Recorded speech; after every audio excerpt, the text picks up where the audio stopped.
Hello everybody, this is Toys R Us, and for this new figure unboxing and review, we're going to be looking at the Studio Series Bumblebee Movie Core Class Shockwave figure. So what we're going to do with this video, we're going to unbox him live in a second, have a look at the entire contents of the packaging. We're going to have a detailed look at him in both of his modes, see how you want to display him. We can see it's going to take 13 steps, which to be honest is quite a few steps and looks quite intricate for a little Core Class figure. And then of course we'll do some comparisons with some other Shockwave figures and indeed some of the other figures from the same toy line. Before I start this video, I need to thank Robot Recruit because that is who I purchased this from and they got it to me nice and safely. Let's have a look at this then. Lovely image there of Shockwave. I love the fact they've true homage with the nice yellow eye, not the red eye that was used in the other movies, and he looks okay in there. It is one of them windowless boxes again. I will see if I can flat pack this as well. Same image on the back, and again just a little two shots there of the actual product rather than anything else. So this is the first time I've seen or experienced this figure at all. I've not even seen one in hand, and I've not even seen one of these. Well, I saw one of the boxes in the shop, but I've not opened one, so I'm guessing that I'm opening it the right way around. While I'm opening it, I'd like to remind anybody, if you're not subscribed to this channel, if you'd like to hit that subscribe button for me, please, because it really will help me out. I do new and old Transformer reviews.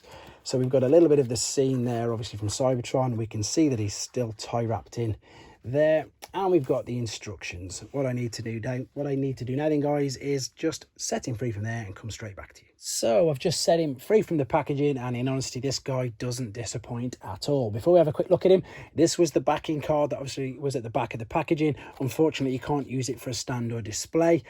We've got the instructions, we've got his accessory, which can be used in a number of ways. I'll show you that in a second. And of course, we've got this amazingly detailed little figure. Now, he is, again, very detailed. He's stunning. There's loads of articulation. You can see we've got ball and socket at the shoulder. We've got bicep flexion, but we've even got where you can twist the forearm around as well. If you look at the back, you can see you can rotate it and turn it round inside itself. You don't have a waist swivel, but you do have the hips again on a ball and socket. The knees will bend, and you've got an ankle tilt rather than a rock.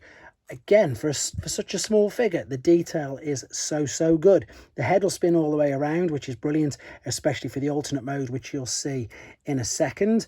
I'm not going to attach the accessory to him just yet. What I'm going to do is just a few comparisons throughout this video, because there's so many to do. So this is some other Core Class figures that have been released around about the same time. This is again a Core Class movie figure, so it's slightly different, but you can see just how well he scales with these. I'm going to do some other Core Class figures, or legends as they were known, of Shockwave later on, and some other Shockwave figures, but you can see how well he scales with them particular figures right there.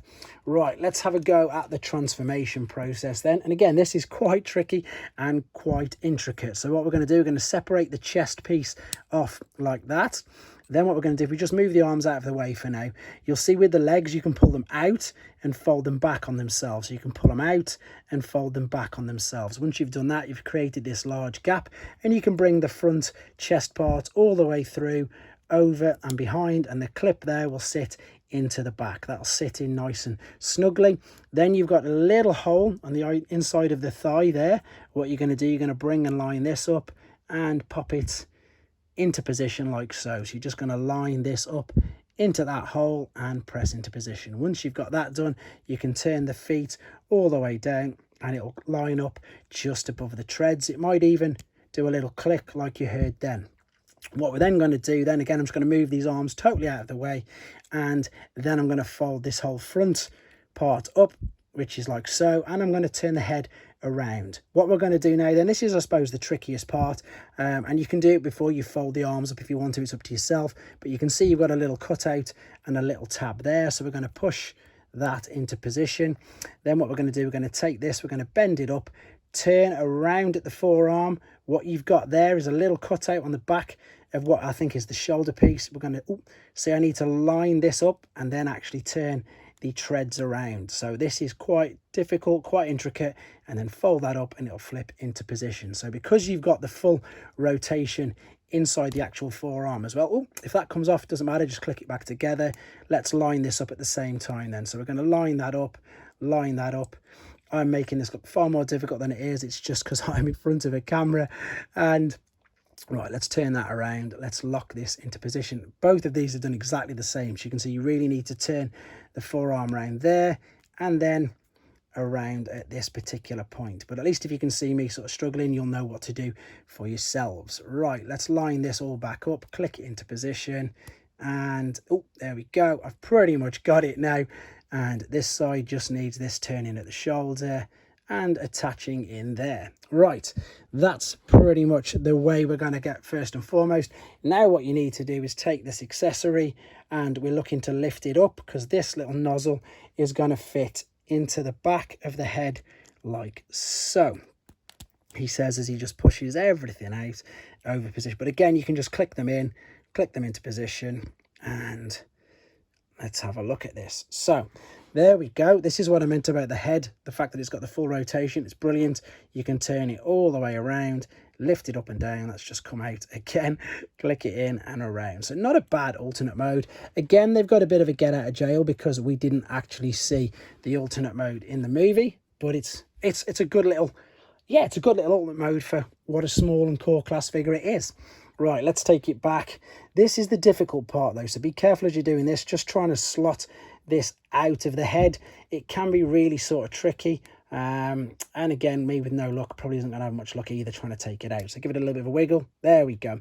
Right, so let's separate these shoulders off that tabs, fold this back bit out, which we had out anyway, separate the legs there, and then this enables us to lift this out. Oh no, it's this way. There you go. That tab out, bring it round and fold it back up, clip into place, turn the head back around, bring the legs back down. As you can see, it's much easier to go back, fold the toes up, and this was the tricky part. Turn this around, and then when we turn the fist around, it's like so. See, the whole elbow joint and the forearm is moving at the same time. That's why it was just that little bit more difficult to get it around. So many little intricate bits inside this. Right, let's get his accessory then. So you can see that was how we had it attached for Canon. What we then need to do is push this all the way forward like so, and now he can hold it in his hands. There you go. So there he is with his accessory, looking really good. So let's do a couple of more comparisons. So this is the only other movie figure that I've got of Shockwave. Again, I did really like this figure, but I much prefer the fact this guy's got the yellow eye, as I mentioned earlier. He's got the red eye. So this is, of course, the Dark of the Moon version. I don't have the other Shockwave figures, unfortunately. I've got quite a few more of the Shockwave figures. This isn't the entire, of course, amount of Shockwave figures that have been released down the years. This one will probably surprise a few people if you don't know. That's Generation 1 original Shockwave. And as you can see, ginormous. He really is. But it's such a great figure. Now, this is quite surprising because for some reason, Shockwaves seem to get loads and loads of core class releases. So that's the first Combiner Wars one. This is the second Combiner Wars one, just with a little bit of course, different. In fact, what I'm going to do, I'm going to put him on this side because he'll fit under that arm, like so. Just a bit of a different deco. And then I'm not going to bring the Siege one out. What I'm going to do is bring a different one out. Let's have a look at the Fall of Cybertron Shockwave. So the interesting thing is you've got a red eye on that one as well. And then you've got the yellow eyes on the rest. Either way, this is a great, great figure. For the price point, it's brilliant. It's near enough at the pocket money toys that we used to love as kids. It's so intricate. It's so detailed. And, you know, I can't really pick fault at it. There's no huge gaps at the back. You can just see where all the articulation points are. But again, this is a tiny little figure. It's so, so good. I just had a thought, actually. One more quick thing to do with regards to a few comparisons, but it's not really any point doing it. You can just see how small he is compared to Bumblebee Soundwave.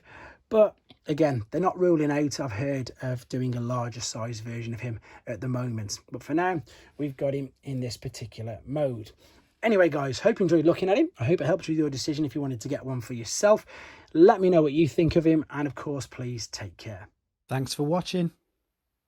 Like and comment. And don't forget to subscribe.